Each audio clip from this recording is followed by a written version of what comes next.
Hi friends, ಎಲ್ಲರಿಗೂ ನಮಸ್ಕಾರ. ಬನ್ನಿ ಫ್ರೆಂಡ್ಸ್, ಶಾರದೆ ಸೀರಿಯಲಿನ ನಾಳಿನ ಸಂಚಿಕೆಯಲ್ಲಿ ಏನಾಗ್ತಿದೆ ಅಂತ ನೋಡೋಣ. ಅದಕ್ಕೂ ಮುಂಚೆ ಯಾರು ನನ್ನ ವಿಡಿಯೋ ನೋಡ್ತಾ ಇದ್ದೀರಾ ಅವರೆಲ್ಲ ಪುಟ್ಟದಂತೂ ಲೈಕ್ ಮಾಡಿ ಫ್ರೆಂಡ್ಸ್, ಹಾಗೆ ಸಬ್ಸ್ಕ್ರೈಬ್ ಮಾಡೋದನ್ನ ಮರಿಬೇಡಿ. ಬನ್ನಿ ಫ್ರೆಂಡ್ಸ್, ಸ್ಟಾರ್ಟ್ ಮಾಡೋಣ. ಫ್ರೆಂಡ್ಸ್, ಮೊದಲಿಗೆ ಇಲ್ಲಿ ಜ್ಯೋತಿಕಾ ಆಫೀಸಲ್ಲಿ ಕೂತಿರ್ತಾಳೆ. ಅಲ್ಲಿಗೆ ಸಿದ್ದು ಬಂದುಬಿಟ್ಟು, ಜೋ ನಿನ್ನ ಹತ್ರ ನಾನು ಸ್ವಲ್ಪ ಮಾತಾಡಬೇಕು ಅಂತಾಗ, ಅಫ್ಕೋರ್ಸ್ ಮಾತಾಡು ಸಿದ್ದು ಅಂತ ಇಲ್ಲಿ ಜ್ಯೋತಿಕಾ ಕೇಳ್ತಾ ಇರಬೇಕಾದ್ರೆ, ನೀನು ಕೃಷ್ಣಮೂರ್ತಿ ಅವ್ರ ಹತ್ರ ದುಡ್ಡು ಬೇಕು ಅಂತ ಹೇಳಿದ್ದೆ ಅಂತ ಅಂದಾಗ, ಹೌದು ಅಂತ ಹೇಳ್ತಾಳೆ. ಎಷ್ಟು ಕೇಳಿದ್ದೆ ಅಂದಾಗ 1.5 ಲಕ್ಷ ಅಂತ ಹೇಳ್ತಾ ಇರ್ತಾಳೆ. ಆವಾಗ ಸಿದ್ದು ಹೇಳ್ತಾನೆ, ವಾಟ್ 1.5 ಲಕ್ಷ ಏನು ಮಾಡೋಕ್ಕೆ ಅಂತ ಅಂದಾಗ, ಈ ಕಡೆ ಜ್ಯೋತಿಕಾಗೆ ಶಾಕ್ ಆಗಿಬಿಡುತ್ತೆ. ನನ್ನ ಫ್ರೆಂಡ್ಗೆ ಅಮ್ಮನಿಗೆ ಹಾರ್ಟ್ ಅಟ್ಯಾಕ್ ಆಗಿತ್ತು, ಅವ್ರಿಗೆ ಏನೋ ಹಾರ್ಟ್ ಸರ್ಜರಿ ಇದೆ ಅಂತ, ಅದಕ್ಕೋಸ್ಕರ ನನ್ನನ್ನು ಹೆಲ್ಪ್ ಕೇಳಿದ್ಲು, ಅದಕ್ಕೋಸ್ಕರ ನಾನು ಕೊಡ್ತಾ ಇದ್ದೀನಿ ಅಂತ ಇಲ್ಲಿ ಹೇಳ್ತಾ ಇರ್ತಾಳೆ. ಅದಕ್ಕೆ ಸಿದ್ದು ಹೇಳ್ತಾನೆ, ಓ ಹೌದಾ, ಹಾಗಾದರೆ ಸರಿ, ಫ್ರೆಂಡ್ ಅಡ್ರೆಸ್ ಇಸ್ಕೋ, ಹಾಗೆ ಯಾವ ಹಾಸ್ಪಿಟಲ್ ಅಂತ ಹೇಳು, ನಾವೇ ಅಲ್ಲಿಗೆ ಹೋಗಿ 1.5 ಇಲ್ದಿದ್ರೆ 2 ಲಕ್ಷ ನಾನು ಕೊಟ್ಬಿಟ್ಟು ಬರ್ತೀನಿ. ಈ ಥರ ನಾವು ಹಾಸ್ಪಿಟಲ್ಗೋಸ್ಕರ ಅಂತ ನಾವು ತೋರಿಸಿದ್ರೆ ಟ್ಯಾಕ್ಸ್ ಸಹ ನಮ್ಮ ಕಂಪನಿಯಿಂದ ಕಟ್ಟಾಗಲ್ಲ ಅಂತ ಹೇಳ್ತಾ ಇರಬೇಕಾದ್ರೆ, ಏನು ಸಿದ್ದು ಈ ಥರ ಹೇಳ್ತಾ ಇದ್ದೆ, ನನಗೆ ಅಡ್ರೆಸ್ ಬೇರೆ ಗೊತ್ತಿಲ್ಲ ಆಯಿತಾ, ನನ್ನ ಕೈಲೇ ಕೊಟ್ಟರೆ ನಾನೇ ಹೋಗಿ ಕ್ಯಾಶ್ನ ಕೊಟ್ಟು ಬರ್ತೀನಿ ಅಂದಾಗ, ಬೇಡ ಬೇಡ ಆಯಿತಾ, ಫಸ್ಟ್ ಅಡ್ರೆಸ್ನ ತಿಳ್ಕೊ, ಆಮೇಲೆ ಹೋಗಿ ನಾನೇ ಕೊಟ್ಟು ಬರ್ತೀನಿ ಅಂತ ಅಂದಾಗ, ಸರಿ ಆಯಿತು ಸಿದ್ದು, ನೋಡೋಣ, ಕೇಳಿಬಿಟ್ಟು ನಾನು ನಿನಗೆ ಕಾಲ್ ಬ್ಯಾಕ್ ಮಾಡ್ತೀನಿ ಅಂತ ಇಲ್ಲಿ ಜ್ಯೋತಿಕಾ ಸಿದ್ದುಗೆ ಹೇಳ್ತಾ ಇರ್ತಾಳೆ. ಅವಾಗ ಸರಿ ಅಂತ ಅಂದ್ಬಿಟ್ಟು ಸಿದ್ದು ಸಹ ಹೊರಗಡೆ ಹೋಗ್ತಾನೆ. ಈ ಕಡೆ ಜ್ಯೋತಿಕಾಗೆ ತುಂಬ ಕೋಪ ಬಂದುಬಿಟ್ಟು ಇರೋಬರೋ ಡಾಕ್ಯುಮೆಂಟ್ನೆಲ್ಲ ತೆಗೆದು ಬಿಸಾಕ್ತಾ ಇರ್ತಾಳೆ. ಅಲ್ಲ, ನಾನು ದಶರಥನ ಮಗಳು ಅಂತ ಗೊತ್ತಿದ್ರೂ ಸಹ ಈ ಥರ ಮಾಡ್ತಾ ಇದ್ದಾನೆ. ಸಪೋಸ್ ಏನಾದರೂ ನಾನು ದಶರಥ ಮಗಳಲ್ಲ ಅಂತ ಏನಾದರೂ ಗೊತ್ತಾದರೆ ಇನ್ಯಾವ ಥರ ನನಗೆ ಮರ್ಯಾದೆ ಸಿಗ್ಬೋದು, ಈ ಥರ ಆಗೋಕ್ಕೆ ನಾನು ಚಾನ್ಸ್ನ ಕೊಡಬಾರ್ದು ಅಂತ ಕೋಪ ಮಾಡಿಕೊಂಡು ಇಲ್ಲಿ ಜ್ಯೋತಿಕಾ ತನ್ನ ಮನಸ್ಸಲ್ಲಿ ಹೇಳ್ಕೊತಾ ಇರ್ತಾಳೆ. ಇನ್ನೊಂದು ಕಡೆ ಶಾರದಾ ತನ್ನ ಮಗಳು ದೀಪನ ಸೈಕಲಲ್ಲಿ ಕೂರಿಸ್ಕೊಬಿಟ್ಟು ಸ್ಕೂಲಿಗೆ ಅಂತ ಬಿಟ್ಟು ಬರೋಕ್ಕೆ ಬರ್ತಾ ಇರ್ತಾಳೆ. ಅಲ್ಲಿ ಫೋನ್ ರಿಂಗ್ ಆಗ್ತಾ ಇರುತ್ತೆ. ಅವಾಗ 1 ನಿಮಿಷ ದೀಪು, ಫೋನ್ ರಿಸೀವ್ ಮಾಡ್ತೀನಿ, ಓನರ್ ಕಾಲ್ ಮಾಡ್ತಿದ್ದಾರೆ ಅಂತ ಅಂದ್ಬಿಟ್ಟು ಫೋನ್ನ ರಿಸೀವ್ ಮಾಡ್ತಾ ಇರ್ತಾಳೆ. ಅವಾಗ ಓನರ್ ಕಾಲ್ ಮಾಡಿಬಿಟ್ಟು, ತುಂಬ ಆರ್ಡರ್ ಇದೆ ಅಮ್ಮ ಶಾರದಾ, ಬೇಗ ಬಾ, ಎಲ್ಲಿದೆಯಮ್ಮ ಅಂದಾಗ, ಪಾಪನ ಸ್ಕೂಲಿಗೆ ಬಿಟ್ಬಿಟ್ಟು ಬರ್ತೀನಿ ಸರ್ ಅಂತ ಹೇಳ್ಬಿಟ್ಟು ಫೋನ್ ಕಟ್ ಮಾಡ್ತಾ ಇರ್ತಾಳೆ. ಆದರೆ ಆ ಕಡೆಯಿಂದ ಒಬ್ಬ ಕಾರ್ನರ್ ಬಂದುಬಿಟ್ಟು ಡಿಕ್ಕಿ ಹೊಡೆದೋಗ್ತಾನೆ. ಆವಾಗ ಕೆಳಗಡೆ ಪಾಪು ಮತ್ತು ಇವಳು ಇಬ್ಬರು ಸಹ ಬಿದ್ದುಬಿಡ್ತಾರೆ. ಆಗ ಸ್ಯಾರಿ ಅವಳಿಗೆ ಸೈಕಲ್ ಚಕ್ರಕ್ಕೆ ಸಿಗಾಕೊಂಡಿರುತ್ತೆ, ಎಳೆದಾಡ್ತಾ ಇರ್ತಾಳೆ, ಆದರೂ ಸಹ ಬರ್ತಾ ಇರಲ್ಲ. ಅದೇ ರೋಡಲ್ಲಿ ಸಿದ್ಧಾರ್ಥ್ ಬರ್ತಾ ಇರ್ತಾನೆ. ಅವಾಗ ಕಾರ್ ನಿಲ್ಲಿಸ್ಬಿಟ್ಟು, ದೀಪು ಏನಾಯಿತು, ಶಾರದವ್ರೆ ಏನಾಯಿತು ಅಂತ ಓಡಿ ರೋಡ್ ಕ್ರಾಸ್ ಮಾಡಿ ಬರ್ತಾ ಇರ್ತಾನೆ. ಅಲ್ಲಿರೋರೆಲ್ಲರೂ ಸಹ ಶಾರದಾ ಈ ಥರ ಬಿದ್ದಿದ್ದಾಳೆ ಅಂತ ಅಂದ್ಬಿಟ್ಟು ನಗಾಡ್ಕೊಂಡು ಎಲ್ಲರೂ ಸಹ ಅವ್ಳದ್ದು ಫೋಟೋನ ತೆಗಿತಾ ಇರ್ತಾರೆ. ಯೂಟ್ಯೂಬ್ಗೆ ಅಪ್ಲೋಡ್ ಮಾಡೋಕ್ಕೆ ಎಲ್ಲರೂ ಸಹ ಸೆಲ್ಫಿನ ತಕ್ಕೋತಾ ಇರ್ತಾರೆ. ಈ ಕಡೆ ಅದೇ ರೋಡಲ್ಲಿ ಸಹ ಜ್ಯೋತಿಕಾನು ಬರ್ತಾ ಇರ್ತಾಳೆ. ಆದರೆ ಸಿದ್ದು ಎಲ್ಪ್ ಮಾಡೋಕ್ಕೆ ಹೋಗಿದ್ದನ್ನು ನೋಡಿ ಜ್ಯೋತಿಕಾ ಹೊಟ್ಟೆ ಉರ್ಕೊಂಡು ಹಾಗೆ ಸಿದ್ದು ಮೇಲೆ ಕೋಪ ಮಾಡ್ಕೋತಾ ಇರ್ತಾಳೆ. ಇನ್ನೊಂದು ಕಡೆ ಲಕ್ಷ ಬೇಜಾರಲ್ಲಿ ಕೂತಿರ್ತಾನೆ. ಆಗ ತನ್ನ ಮಗ ಬಂದ್ಬಿಟ್ಟು, ಅಪ್ಪ ಬಿಸ್ಕೆಟ್ ತಿನ್ನಪ್ಪ ಅಂತ ಹೇಳ್ತಿರ್ಬೇಕಾದ್ರೆ, ನನಗೆ ಬೇಡ ಅಂತ ಹೇಳ್ತಾ ಇರ್ತಾನೆ. ಅಪ್ಪ ಇವಾಗ ಬಿಸ್ಕೆಟ್ ತಿನ್ನಪ್ಪ, ಮುಂದೆ ನಿನಗೆ ಗೋಲ್ಡ್ ಬಿಸ್ಕೆಟ್ನೇ ತಗೊಳ್ಳೋವಷ್ಟು ಕೆಪಾಸಿಟಿ ಇದೆ ಅಂತ ಹೇಳ್ತಾ ಇರಬೇಕಾದ್ರೆ ಪಾಲಾಕ್ಷ ಹೇಳ್ತಾನೆ, ನಾವು ಅಂದ್ಕೊಂಡಿದ್ದಂಗೆಲ್ಲ ಆದರೆ ಗೋಲ್ಡ್ ಬಿಸ್ಕೆಟನ್ನು ನಾವು ತೊಗೋಬೋದು, ಏನಾದ್ರು ಒಂದು ವೇಳೆ ಆಗಲಿಲ್ಲ ಅಂತ ಅಂದರೆ ನಾಯಿಗಾಗ ಬಿಸ್ಕೆಟೇ ಗತಿ ನಮಗೆ ಅನ್ಬೇಕಾದ್ರೆ, ಏನಪ್ಪ ಈ ಥರ ಹೇಳ್ತಿದ್ಯಾ ಅಂತ ತನ್ನ ಮಗ ಕೇಳಬೇಕಾದ್ರೆ, ಇನ್ನೇನಪ್ಪ ಮಾಡಲಿ, ಒಂದು ಟೈಮಲ್ಲಿ ಪಾರಿಜಾತ, ಅದೇ ನಮ್ಮಮ್ಮ ನಿಮ್ಮ ಅಜ್ಜಿ ಒಂದು ಲೋಪನ ಮಾಡಿದ್ರು, ಏನು ಗೊತ್ತಾ, ಅದು ಸುಮಿತ್ರನ ಮಗಳನ್ನ ತೆಗೆದು ಬೇರೆಯವ್ರ ಕೈಲಿ ಕೊಟ್ಟು ತನ್ನ ಮಗಳನ್ನ ಮೊಮ್ಮಗಳನ್ನ ಕರ್ಕೊಂಡು ಹೋಗ್ಬಿಟ್ಟು ಪಾರಿಜಾತ ಹೋಗಿ ಸುಮಿತ್ರನ ಪಕ್ಕ ಮಲಗಿಸಿದ್ಲು. ಆ ಮಗುನ ಸಾಯಿಸೋಕ್ಕೆ ಅಂತ ಒಬ್ಬರು ಡ್ರೈವರ್ ಕೈಲಿ ಕೊಟ್ಟಿದ್ರೆ ಅವನು ಸಾಯಿಸ್ತಲೇ ಕಸು ತೊಟ್ಟಿಲಿ ಬಿಸಾಕಿ ಹೋಗ್ಬಿಟ್ಟಿದ್ದ. ಹಾಗೆ ಯಾರಾದರೂ ತೊಗೊಂಡೋಗ್ಲಿ ಅಂತ ಇಟ್ಟೋಗಿದ್ದ. ಹಾಗೆ ಡ್ರೈವರ್ನು ಸಹ ನಿಮ್ಮ ಅಜ್ಜಿ ಸಾಯಿಸ್ಬಿಟ್ಲು. ಆದರೆ ಆ ಮಗು ಸತ್ತೋಗುತ್ತೆ ಅಂತ ನಾನು ಅಂದ್ಕೊಂಡೆ, ಆದರೆ ಆ ಮಗುನ ಎತ್ಕೊಂಡು ಯಾರೋ ಒಬ್ಬ ಕರ್ಕೊಂಡೋದ, ನಾನೇ ಕಣ್ಣಾರೆ ನೋಡಿದೆ, ಆದರೆ ಇದುವರೆಗೂ ಸಹ ಅವಳು ಯಾರು ಅಂತ ನಮಗೆ ಗೊತ್ತಾಗ್ತಿಲ್ಲ ಅಂತ ಅಂದಾಗ ತನ್ನ ಮಗ ಹೇಳ್ತಾ ಇರ್ತಾನೆ, ಇದೇನಪ್ಪ ಈ ಥರ ಟ್ವಿಸ್ಟ್ ಕೊಟ್ಟೆ, ನಮಗೂ ಸಹ ಶತ್ರುಗಳಿದ್ದಾರೆ ಅಂದಾಗ, ಶತ್ರು ಇಲ್ದಲೇ ಇರೋ ಕತೆ ಯಾವುದಪ್ಪ, ಆ ಶತ್ರು ಯಾರು ಅಂತ ನಾನು ಹುಡುಕಬೇಕು, ಅವಳಿಂದ ಯಾವತ್ತಿದ್ರೂ ಸಹ ನಮಗೆ ಅಪಾಯ ಇದೆ, ನಾವು ಅದಕ್ಕೆ ಏನಾದರೂ ಒಂದು ಪರಿಹಾರನ ಕಂಡುಹಿಡಲೇಬೇಕು ಅಂತ ಇಲ್ಲಿ ಪಾಲಾಕ್ಷ ತನ್ನ ಮಗನ ಜೊತೆ ಹೇಳ್ತಾ ಇರ್ತಾನೆ. ಇನ್ನೊಂದು ಕಡೆ ಇಲ್ಲಿ ಶಾರದಾ ಬಿದ್ದಿರ್ತಾಳೆ. ಎಲ್ಲರೂ ಸಹ ಸೆಲ್ಫಿ ತೆಗಿತಾ ಇರಬೇಕಾದ್ರೆ ಸಿದ್ದು ಹೋಗ್ಬಿಟ್ಟು, ದೀಪಕ್ ಪುಟ ಏನಾಯಿತು ಅಂತ ಅಂದಾಗ, ನನಗೇನು ಆಗಿಲ್ಲ ಫ್ರೆಂಡ್ಸ್, ಆದರೆ ಅಮ್ಮನಿಗೆ ಏಟಾಗಿದೆ, ಇಲ್ಲಿ ನೋಡು ಸ್ಯಾರಿ ಬೇರೆ ಸಿಗಾಕೊಂಡಿದೆ ಅಂತ ಅಂದಾಗ ಸ್ಯಾರಿನ ಬಿಚ್ಚುತ್ತಾ ಇರ್ತಾನೆ. ಅದು ಚಕ್ರಕ್ಕೆ ಸಿಗಾಕೊಂಡಿರುತ್ತೆ, ಚೈನ್ ಹತ್ರ ನಿಧಾನಕ್ಕೆ ತೆಗಿತಾ ಇರ್ತಾನೆ. ಆವಾಗ ಅವಳದು ಸ್ಯಾರಿ ಬೇರೆ ಎಳಿತಾ ಇರುತ್ತೆ ಅಂದ್ಬಿಟ್ಟು ತನ್ನ ಕೋಟ್ನ ಬಿಚ್ಚಿಬಿಟ್ಟು ಶಾರದಾಗೆ ಉದಿಸ್ಕೊಳ್ಳೋಕ್ಕೆ ಕೊಡ್ತಾನೆ. ಆಗ ಸ್ಯಾರಿನೆಲ್ಲ ರಿಮೂವ್ ಮಾಡಿ ಕೊಡ್ತಾನೆ. ಅಲ್ಲಿರೋರೆಲ್ಲ ಸಹ ನೋಡಿಬಿಟ್ಟು ಹಾಗೆ ಹೋಗ್ತಾ ಇರ್ತಾರೆ.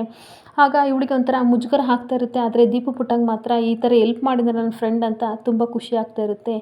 ಆಮೇಲೆ ಈ ಕಡೆ ಜ್ಯೋತಿಕನು ಸಹ ಬೇಜಾರು ಮಾಡ್ಕೋತಾ ಇರ್ತಾಳೆ, ಡ್ಯಾಮೇಡ್ ಏನಾಗಿದೆ, ಈ ಕೆಲಸದವಳಿಗೋಸ್ಕರ ಇಷ್ಟು ಹೆಲ್ಪ್ ಮಾಡ್ತಿದ್ದಾನೆ ಸಿದ್ದು, ತನ್ನ ಕೋಟ್ನೇ ಬಿಚ್ಚಿಕೊಟ್ಟಿದ್ದಾನಲ್ಲ, ಏನಾಗಿದೆ ಇವನಿಗೆ, ತಲೆಯಲ್ಲಿ ಬುದ್ಧಿ ಇಲ್ವಾ, ಕಾಮನ್ ಸೆನ್ಸ್ ಇಲ್ವಾ ಅಂತ ಬೈಕೋತಾ ಇರ್ತಾಳೆ.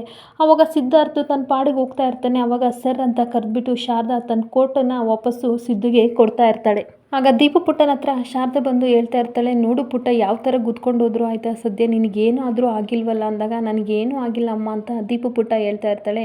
ಅವ್ನು ನನ್ನ ಕೈ ಸಿಗಬೇಕಿತ್ತು, ಅವನಿಗೆ ಮಾಡ್ತಿದ್ದೆ ಅಂದಾಗ, ಬಿಡು ಅಮ್ಮ ಏನೂ ಆಗಿಲ್ವಲ್ಲ, ಸದ್ಯ ದೇವರಾಗಿ ನನ್ನ ಫ್ರೆಂಡ್ ಬಂದು ನಿನ್ನನ್ನು ಕಾಪಾಡಿದ್ರು, ಇಲ್ಲ ಅಂದರೆ ನಿನ್ನ ಕೈಲಿ ಸೀರೆನ ಬಿಚ್ಚಿಸ್ಕೊಳ್ಳೋಕ್ಕೆ ಆಗ್ತಾಯಿಲ್ಲ, ಬಿಡಿಸ್ಕೊಳ್ಳೋಕ್ಕೆ ಆಗ್ತಾ ಇರಲಿಲ್ಲ ಅಂದಾಗ ಅವಳು ಸಹ ಸಮಾಧಾನ ಮಾಡಿಕೊಂಡು ತುಸುನಗೆಯಲ್ಲಿ ನಗ್ತಾ ಇರ್ತಾಳೆ. ಸರಿ ಆಯಿತು ಪುಟ್ಟ ಬಾ ಹೋಗೋಣ, ಸ್ಕೂಲಿಗೆ ಟೈಮ್ ಆಯಿತು ಅಂತ ಇಲ್ಲಿ ದೀಪು ಪುಟ್ಟನ ಶಾರದಾ ಕರ್ಕೊಂಡು ಸ್ಕೂಲಿಗೆ ಹೋಗ್ತಾ ಇರ್ತಾಳೆ.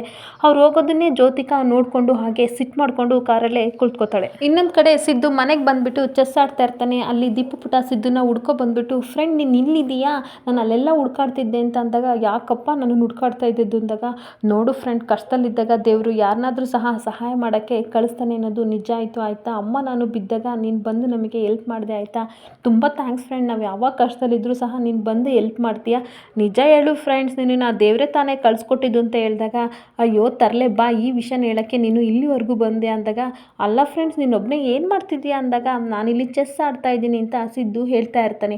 ಆವಾಗ ಚೆಸ್ಸಾ ಎಲ್ಲಿ ಯಾರೂ ಇಲ್ವಲ್ಲ ಅಂದಾಗ, ಯಾರೂ ಇಲ್ಲ ನಾನು ಮತ್ತೆ ಸಿದ್ದು ಅಂದಾಗ, ಓ ನೀವೇ ಆಟ ಆಡ್ತಾ ಇದ್ದೀರಾ, ಹಂಗಾದ್ರೆ ನೀವೇ ಗೆಲ್ಲೋದು, ಅಯ್ಯೋ ಫ್ರೆಂಡ್ ನನ್ನನ್ನು ಕರಿಬೇಕಲ್ವ ಅಂದಾಗ, ಓಹೋ ನನ್ನ ಫ್ರೆಂಡ್ಗೆ ಚೆಸ್ ಆಡೋಕ್ಕೂ ಬರುತ್ತಾ ಅಂದಾಗ, ಇಲ್ಲ ಫ್ರೆಂಡ್ ನನಗೆ ಬರಲ್ಲ, ಆದರೆ ನೀನು ಇವಾಗ ಹೇಳ್ಕೊಡ್ತೀಯಲ್ಲ ಅಂತ ದೀಪು ಪುಟ್ಟ ಹೇಳ್ತಾ ಇರಬೇಕಾದ್ರೆ, ಹೌದಾ ಬಾ ನಾನು ಹೇಳ್ಕೊಡ್ತೀನಿ ಅಂತ ಇಲ್ಲಿ ದೀಪು ಪುಟ್ಟಗೂ ಚೆಸ್ ಆಟನ ಹೇಳ್ಕೊಡ್ತಾ ಇರ್ತಾರೆ. ಇನ್ನೊಂದು ಕಡೆ ಜ್ಯೋತಿಕಾ ಸಿದ್ದನ್ನ ಹುಡ್ಕೊಂಡು ಬರ್ತಾ ಇರ್ತಾಳೆ. ಇಲ್ಲಿ ಚೆಸ್ ಆಡ್ತಾ ಇರೋದನ್ನ ನೋಡಿ ಕೋಪ ಮಾಡ್ಕೋತಾ ಇರ್ತಾಳೆ. ಜೊತೆಗೆ ಶಾರದಾ ಮೇಳೆಗೆ ನಡೆದಿದ್ದ ಇನ್ಸಿಡೆಂಟ್ನ ನಡ್ಕೊಂಡು ಹಾಗೆ ಕೋಪ ಮಾಡ್ಕೊಂಡು ಅದನ್ನೆಲ್ಲ ನೆನೆಸ್ಕೊಂಡು ಸಿದ್ದನ ಹತ್ರ ಬಂದುಬಿಟ್ಟು, ಸಿದ್ದು ನಾನು ನಿನ್ನ ಜೊತೆ ಸ್ವಲ್ಪ ಮಾತಾಡಬೇಕು ಬಾ ಅಂತ ಹೇಳ್ತಾ ಇರ್ತಾಳೆ.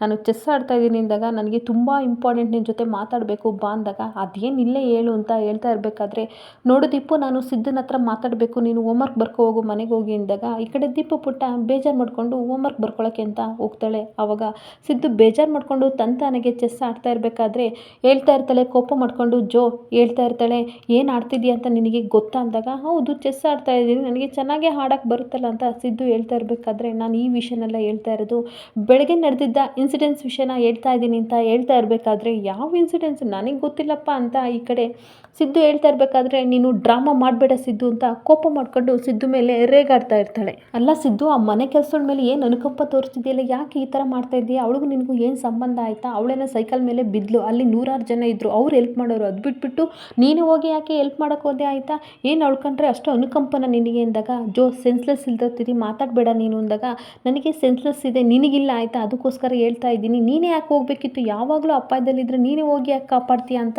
ಕೂಗಾಡ್ತಾ ಇರ್ತಾಳೆ. ಅಲ್ಲ ಸಿದ್ದು, ಅವಳು ಚೈನು ಸೀರೆಗೆ ಸಿಗಾಕೊಂಡಿದೆ ಅಂತ ಗೊತ್ತು, ಆದರೂ ಅವಳು ಬಿಡಿಸ್ಕೊತಿದ್ಲು, ಅವಳೇನು ಬಿಡಿಸ್ಕೊಳ್ಳೋದಷ್ಟು ಚಿಕ್ಕ ಪಾಪುನ, ಅವಳೇನು ಅವಳಿಗೇನು ಗೊತ್ತಾಗಲ್ವ, ಆದರೂ ಸಹ ನೀನು ಹೋಗಿ ಹೆಲ್ಪ್ ಮಾಡಿದ್ದೇನು, ನಿಮ್ಮ ಬ್ರಾಂಡೆಡ್ ಕೋಟ್ ಅವಳಿಗೇನು ಕೊಟ್ಟಿದ್ದು ಅಂದಾಗ ಕೋಪ ಮಾಡಿಕೊಂಡು ಸಿದ್ದು ಎದ್ದು ನಿಂತ್ಕೊಂಡು ಹೇಳ್ತಾ ಇರ್ತಾನೆ, ಅಲ್ಲ ಕಾಮನ್ ಸೆನ್ಸ್ ಇಲ್ವಾ, ಈ ಥರ ಮಾತಾಡ್ತಾ ಇದೆಯಲ್ಲ, ಒಂದು ಹೆಣ್ಣಾಗಿ ಈ ಥರ ಮಾತಾಡ್ತಿದೆಯಲ್ಲ, ಅಲ್ಲಿರೋ ಗಂಡಸ್ರೆಲ್ಲ ಶಾರದಾನ ಒಂಥರ ನೋಡ್ತಾ ಇದ್ರು, ಯಾರೂ ಹೆಲ್ಪ್ ಮಾಡ್ತಿರ್ಲಿಲ್ಲ, ಅವ್ರ ಜಾಗದಲ್ಲಿ ಬೇರೆ ಯಾರೇ ಇದ್ದರೂ ಸಹ ನಾನು ಹೋಗಿ ಹೆಲ್ಪ್ ಮಾಡ್ತಿದ್ದೆ, ಇದು ನಮ್ಮ ನೇಚರ್, ಅದನ್ನು ನೀನು ಹೆಣ್ಣಾಗಿ ಅರ್ಥ ಮಾಡ್ಕೊ ಅಂತ ಇಲ್ಲಿ ಕೋಪ ಮಾಡಿಕೊಂಡು ಸಿದ್ದು ಹೇಳ್ತಾ ಇರ್ತಾನೆ. ಹೌದು ಸಿದ್ದು, ಹಾಗಾದರೆ ನನಗೂ ದುಡ್ಡಿನ ಅವಶ್ಯಕತೆ ಇದೆ, ಮತ್ತು ನನಗೆ ಕೊಡಲೇ ಇಲ್ಲ, 100 ಕ್ವಶನ್ ಕೇಳ್ಕೊಂಡು ನೀನು ನನ್ನ ಕಿರಿಕಿರಿ ಮಾಡಿದೆ ಅಂದಮೇಲೆ ಅವಳಿಗೆ ಯಾಕೆ ನೀನು ಇಷ್ಟೊಂದು ಥರ ಇಂಪಾರ್ಟೆನ್ಸ್ ಕೊಡ್ತಾ ಇದ್ದೀಯ, ಅವಳು ನಿನಗೆ ಏನಾಗಬೇಕು, ಏನೋ ಮನೆಗೆ ಹೆಲ್ಪ್ ಮಾಡಿದ್ಲು ಅಂತ ಮಮ್ಮಿ ಡ್ಯಾಡಿ ಅವಳನ್ನ ಕರ್ಕೊಬಂದರು, ಏನೋ ಚಿಕ್ಕ ಪಾಪು ಇದೆ ಅಂತ ಅವಳಿಗೆ 3 ಹೊತ್ತು ಊಟ ಹಾಕಿ ಉಳ್ಕೊಳ್ಳೋಕ್ಕೆ ಮನೆ ಕೊಟ್ಟಿದ್ದಾರೆ, ಅಂಥದ್ರಲ್ಲಿ ನೀನು ಯಾಕೆ, ಅವಳೇನು ನಿನಗೆ ಅಷ್ಟು ಇಂಪಾರ್ಟೆಂಟಾ, ಅಷ್ಟೊಂಥರ ಅವಳಿಗೆ ನೀನು ಬೆಲೆ ಕೊಡ್ತೀಯಲ್ಲ, ಅವಳನ್ನ ಯಾವತ್ತಿದ್ರೂ ಆಪತ್ತಲ್ಲಿದ್ದರೆ ಕಾಪಾಡೋಕ್ಕೆ ಹೋಗ್ತೀಯಲ್ಲ, ಹಾಗಾದರೆ ನಿನಗೂ ಅವಳಿಗೂ ಏನು ಸಂಬಂಧ, ಅವಳು ನಿನಗೆ ಏನಾಗಬೇಕು ಅಂತ ಇಲ್ಲಿ ಕ್ವಶನ್ ಮಾಡ್ತಾ ಇರ್ತಾಳೆ.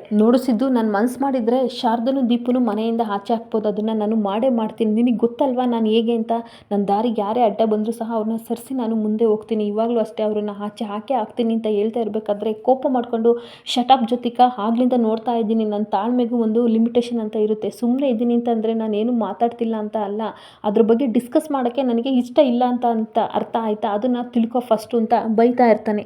ಅಲ್ಲ ಆ ಶಾರದವ್ರ ಮೇಲೆ ನಿನಗೆ ಯಾಕೆ ಅಷ್ಟು ಹೊಟ್ಟೆ ಕಿಚ್ಚು ಆಯಿತಾ, ಪಾಪ ಅವ್ರಿಗೆ ಯಾರಿದ್ದಾರೆ ಆಯಿತಾ, ನಿನಗಾದರೆ ಮಮ್ಮಿ ಡ್ಯಾಡಿ ನಾವೆಲ್ಲ ಕುಟುಂಬನೇ ಇದೆ ಹೆಲ್ಪ್ ಮಾಡೋಕ್ಕೆ, ಅವ್ರಿಗೇನಾದರೂ ಆಯಿತು ಅಂದರೆ ಯಾರಿದ್ದಾರೆ ಹೇಳು, ಅದಕ್ಕೆ ನೀನು ಮಿಸ್ಅಂಡರ್ಸ್ಟ್ಯಾಂಡ್ ಮಾಡಿಕೊಂಡು ಈ ಥರ ಮಾತಾಡ್ತಿದ್ದೀಯಲ್ವಾ, ನೋಡು ಚಾಲೆಂಜ್ ಮಾಡಿ ಹೇಳ್ತೀನಿ ಆಯಿತಾ, ಅವ್ರಿಗೆ ಎಂಥದ್ದೇ ಸಿಚುವೇಶನ್ ಬಂದರೂ ಸಹ ಅವರಿಗೆ ಹೆಲ್ಪ್ ಮಾಡೋಕ್ಕೆ ನಾನು ಇದ್ದೇ ಇರ್ತೀನಿ ಅಂತ ವಾರ್ನ್ ಮಾಡಬೇಕಾದ್ರೆ ಆ ಮಾತನ್ನ ಕೇಳ್ಕೊಂಡು ಜ್ಯೋತಿಕಾ ಶಾಕಾಗಿ ಸಿದ್ದುನೇ ನೋಡ್ತಾ ನಿಂತ್ಕೋತಾಳೆ. ನೋಡು ಅಗತ್ಯವಿದ್ದರೆ ನಾನು ಅವರು ಕೇಳಲಿಲ್ಲ ಅಂದರೂ ಸಹ ನಾನು ಅವರಿಗೆ ಹೆಲ್ಪ್ ಮಾಡೇ ಮಾಡ್ತೀನಿ ಅಂತ ಹೇಳ್ತಾ ಇರಬೇಕಾದ್ರೆ, ಓಹೋ ಹಾಗಾದರೆ ನೀನು ಹೆಲ್ಪ್ ಮಾಡೇ ಮಾಡ್ತೀಯಾ, ಅದು ಹೇಗೆ ಇನ್ನು ಮುಂದೆ ನೀನು ಅವಳಿಗೆ ಸಹಾಯ ಮಾಡ್ತೀಯ ಅಂತ ನಾನು ನೋಡ್ತೀನಿ ಅಂತ ಈ ಕಡೆ ಜ್ಯೋತಿಕನು ಸಹ ಸಿದ್ದುಗೆ ಚಾಲೆಂಜ್ ಮಾಡ್ತಾ ಇರ್ತಾಳೆ. ಇನ್ನೊಂದು ಕಡೆ ನರಸಿಂಹ ಫುಡ್ಡ ಆರ್ಡ್ರ್ ಮಾಡಿರ್ತಾನೆ, ಇನ್ನೂ ಬಂದಿಲ್ವಲ್ಲ ಛೇ ಇವ್ರಿಗೊಂದು ಸ್ವಲ್ಪನೂ ಟೈಮ್ ಸೆನ್ಸ್ ಇಲ್ಲ ಅಂತ ಬೈಕತ್ತಾ ಇರಬೇಕಾದ್ರೆ ಶೋಭಾ ಬಂದುಬಿಟ್ಟು ಇರ್ರಿ ಬರುತ್ತೆ ಯಾಕಂಗೆ ಆಡ್ತೀರಾ ಅಂದಾಗ, ನಾನು ಅದಕ್ಕೆ ಹೇಳ್ದೆ ಇವ್ರು ತರೋದು ಲೇಟ್ ಆಗುತ್ತೆ ಆಯಿತಾ, ಅಡುಗೆ ಮಾಡ್ಬೋದು ಅಂದಾಗ ಯಾಕ್ರಿ ಹಿಂಗೆ ಆಡ್ತೀರಾ, ನಾವೇನು ಹೊರಗಡೆ ತಿನ್ನಬಾರ್ದು ಅಂದಾಗ, ಇಲ್ಲ ಬಿಡು ಹೋಟೆಲ್ಗೆ ಹೋಗ್ಬೋದಿತ್ತಲ್ವ ಅಂದಾಗ, ಇನ್ನೊಂದು ದಿನ ಹೋದ್ರಾಗುತ್ತೆ, ಇವಾಗ ಇನ್ನೇನು ಆರ್ಡ್ರ್ ಮಾಡಿದಾರಲ್ಲ ಇನ್ನೇನು ಬರುತ್ತೆ ಅನ್ನೋ ಅಷ್ಟರಲ್ಲಿ ಶಾರದಾ ಫುಡ್ನ ತೊಗೊಂಡು ಬರ್ತಾ ಇರ್ತಾಳೆ. ಆಗ ಶಾರದನ ನೋಡಿ ಈ ಕಡೆ ನರಸಿಂಹನಿಗೂ ಸಹ ಶಾಕ್ ಆಗುತ್ತೆ. ಆಗ ಶಾರದನೂ ಸಹ ನರಸಿಂಹನ ನೋಡಿಬಿಟ್ಟು ಶಾಕ್ ಆಗಿ ಆ ಫುಡ್ನ ಕೊಡೋಕೆ ಹೋಗ್ತಾಳೆ. ಓಹೋ ಈ ಫುಡ್ನ ಡೆಲಿವರಿಗೆ ನೀನಾ ತೊಗೊಬಂದಿದ್ದು, ನಿನಗೆ ಅವನು ಕೆಲಸ ಕೊಟ್ಟಿದ್ದು ಆಯಿತಾ, ಎಲ್ಲ ಬಿಟ್ಟು ಈ ದಂಗೆಗೆ ಇಳಿದಿದೆಯಾ ಅಂದಾಗ, ನಿಯತ್ತ ಕೆಲಸ ಮಾಡೋರಿಗೆ ಯಾವುದಾದ್ರೇನು ಆಯಿತಾ, ನಾನು ಯಾರಿಗೂ ಅನ್ಯಾಯ ಮಾಡೇನು ಸಂಪಾದನೆ ಮಾಡ್ತಾ ಇಲ್ಲ ಅಂತ ಹೇಳ್ತಾ ಇರಬೇಕಾದ್ರೆ, ನಿನಗೆ ಕೊಟ್ಟನಲ್ಲ ಕೆಲಸದನಿಗೆ ಹೊಡಿಬೇಕು ಆಯಿತಾ, ಪೊಗ್ರೆ ನಿನಗೆ ಕಮ್ಮಿ ಆಗಿಲ್ಲ ಅಂತ ಇಲ್ಲಿ ನರಸಿಂಹ ಬೈತಾ ಇರ್ತಾನೆ. ಆಗ ಶಾರದಾ ಹೇಳ್ತಾಳೆ ಕೋಪ ಮಾಡ್ಕೊಂಡು, ನೀನು ಮಿತಿಮೀರಿ ಮಾತಾಡಿದರೆ ನಾನು ಮಿತಿಮೀರಿ ವರ್ತನೆ ಮಾಡಬೇಕಾಗುತ್ತೆ, ನಿನ್ನ ಪಾಡಿಗೆ ನೀನು ಫುಡ್ ಡೆಲಿವರಿ ಮಾಡಿದೆಯಲ್ಲ ತಗೋ ಅಂತ ಕೊಡ್ತಾಳೆ. ಆವಾಗ ದುಡ್ಡನ್ನ ಕೊಡ್ತಾನೆ, ತಗೋ ಇದು ಎಕ್ಸ್ಟ್ರಾ ಟಿಪ್ಸು ಆಯಿತಾ, ಇದನ್ನು ಇಟ್ಕೋ, ಅದೇನೋ ಹೇಳ್ತಾರಲ್ಲ ಆ ಥರ ನಿನಗೆ ಗೊತ್ತಿಲ್ವಲ್ಲ ಅಂತ ಅಂದಾಗ ಕೋಪ ಮಾಡ್ಕೊಂಡು ಸುಮ್ಮನೆ ನಿಂತ್ಕೋತಾಳೆ. ಓಹೋ ಹಾಗಾದರೆ ಇನ್ನೂ ಜಾಸ್ತಿ ಬೇಕಾ, ನಿಮ್ಮಂಥವ್ರು ಜೇಬಿಗೆ ಕತ್ತರಿ ಹಾಕ್ತೀರಾ ಅಂದಾಗ